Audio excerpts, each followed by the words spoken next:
Do'stlar, va nihoyat shu kun keldi. O'zimni K9'imni Jaydar obzorini qilib beraman va sizlarga plus minuslarini aytib beraman. Taxminan 1 yil chirib qo'ydik bu mashinada. Aniqroq bo'lsa 10 oydan sal ko'proq bo'lyapti.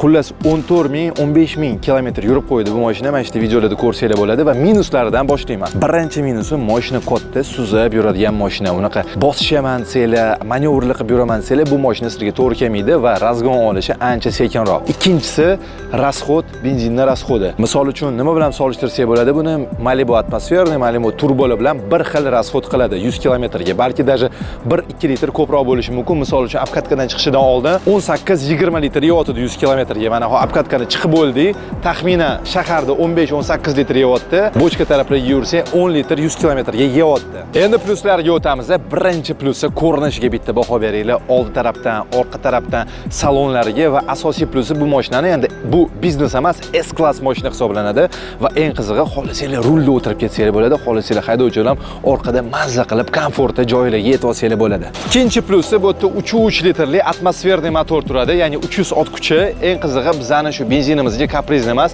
95 quyib yuraman va boshim og'rimaydi. Uchinchi va eng katta plusi bu mashinani bu salondagi komforti. Ko'rayotganlaringizdek, mana orqada mazza qilib ketsanglar bo'ladi. Undan tashqari rulda ham o'tirib haydash qulay, sababi haydovchi bir xillarda kasal bo'lib qolishi mumkin, kemik qolishi mumkin. Undan tashqari ko'rayotganlaringizdek, saloni skromniy qilingan, oranjoviy koja emas, boshga ortib o'radigan qora charm bilan daraxt ishlatilgan. Buni ikkita komplektatsiyasi bo'ladi. K9 Prestige bilan premium. Men premiumini olganman. Eng farshirovnisini o'sha ekranlari bilan, elektrический tablolari bilan, atarmalniy oynalari bilan va ko'p narsalari bilan. Ovoz muhim mashinada men uchun va leksikon kolonkalari ishlatilgan, sifatli ovoz chiqarib beradi.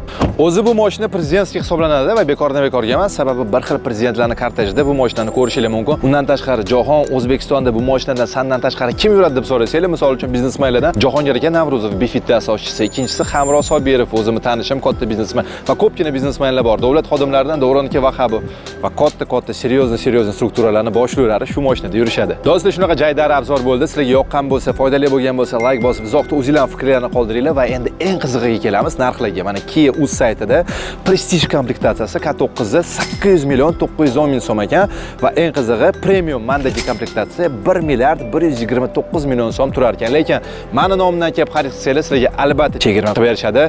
Hammalarga shunaqa mashinalar nasib qilsin va yoqqan bo'lsa video like bosib, uzoqda albatta fikrlarni qoldiringlar, charchamanglar.